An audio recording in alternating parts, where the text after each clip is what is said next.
qo'ygan paytda tishlari sinib tushdi.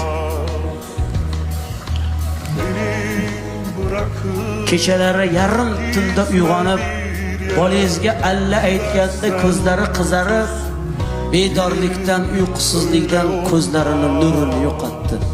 Ko'zlari xiralashdi. Qoshidan qosh berdi, ko'zidan ko'z berdi, yuzidan nur berdi. Yuzlariga ajin tushdi. Siz ayolingizni qanchalik go'zal ekanligini ko'rmoqchi bo'lsangiz, farzandlaringizga qarang.